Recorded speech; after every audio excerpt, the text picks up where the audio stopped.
What's the most brutal way to die? Well, after watching this video, your answer might change when you learn about the punishments in Iran. There should be a punishment for every wrongdoing in every country. While some are fair and effective, some nations still resort to shockingly inhumane practices, Iran being one of the worst offenders. In this video, we delve into Iran's most brutal punishment. A warning: this is not for the faint-hearted. Legal system of Iran. Middle Eastern countries are often known for having some of the strictest laws and harsh practices. Some may argue that what is considered an offense in these nations are actually basic human rights elsewhere. Imagine being punished simply for wearing what you like. It feels like a breach of fundamental human rights. Iran, in particular, is one of the countries that still enforces such extreme punishments. Their legal system is a blend of Islamic law, primarily Shia Twelver Islam, and civil law.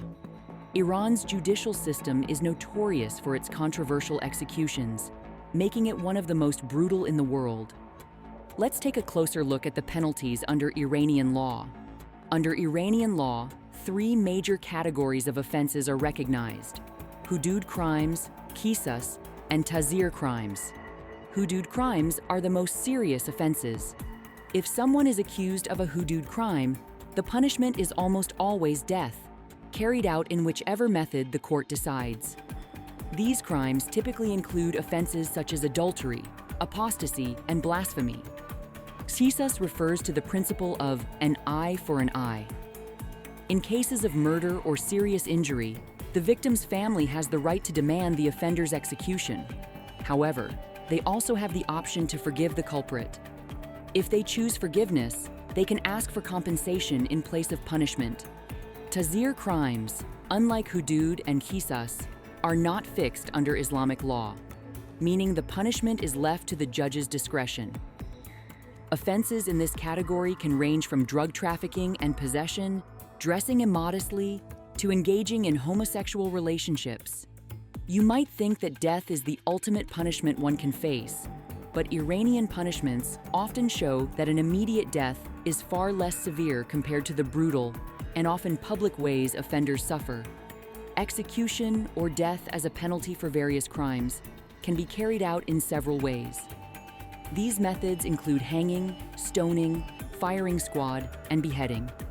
These forms of punishment go beyond simply ending a life. They are designed to inflict prolonged suffering and, in some cases, serve as a public spectacle to deter others. Hanging. Hanging is one of the primary methods of execution used in many countries, including Iran. However, Iran carries out hangings in a distinctive way. Unlike in other countries, where gallows are often complex and designed for a drop, Iranian gallows are much simpler. There's usually just a frame, with a stool placed for the condemned to stand on. These stools often have wheels, and hangings are frequently performed using a mobile crane. In 2005, a notorious serial killer, Mohammed Bajay, who confessed to murdering 16 young boys, faced the full extent of Iran's justice. In a country where even minor offenses, such as not properly wearing the hijab, are harshly punished, you can imagine what awaited this man. Stripped to the torso, he was tied to an iron post and whipped 100 times. He collapsed to the ground more than once during the lashings. In the end, one of the victim's mothers stepped forward and placed a noose around his neck. His bleeding body was then lifted 10 meters into the air by a crane, bringing him the fate many believed he deserved.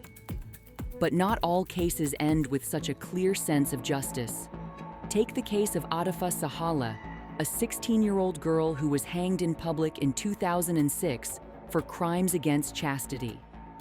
Atifa's troubles began when she was only 13, receiving her first sentence for the same offense after being caught alone in a car with a boy. For this, she was whipped 100 times and briefly imprisoned. After her release, she entered into an affair with an older married man who had 3 children. When caught again, she faced no escape. After enduring 95 lashes, she was finally hanged. Is it really just to take someone's life for such a reason? Stoning. Now, imagine someone being buried alive in a pit, with only their head exposed, and then a crowd throws stones at them until they die. Sounds horrific, right? Yet, this is a real form of punishment. In Iran, women are typically buried up to their necks, and men up to their waists for stoning. Technically, if the person manages to escape the pit, their punishment is supposed to be over. But even then, they are often dragged back to the pit to face the same cruel fate. The horror of this punishment lies not just in its brutality, but in its duration.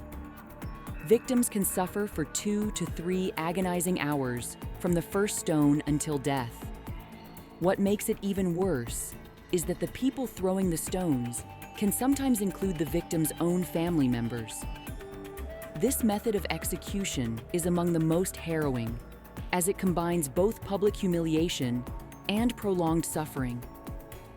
A strict legal system is essential for maintaining peace in any country, but the system in Iran seems to work quite the opposite. People should have the right to live freely as long as they are not involved in criminal acts.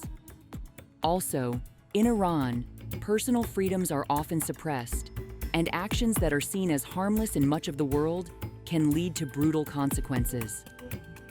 Laws that punish people for their personal choices, like their relationships or how they dress, raise serious concerns about fairness and human dignity. Imagine being executed publicly simply for falling in love with someone of your choice, or for dressing the way you prefer. Can a system, or even a religion, truly be so harsh? Do you think the legal system in Iran needs to change? Let us know your thoughts in the comments below. And don't forget to like, share, and subscribe to our channel to stay updated. Thank you for watching.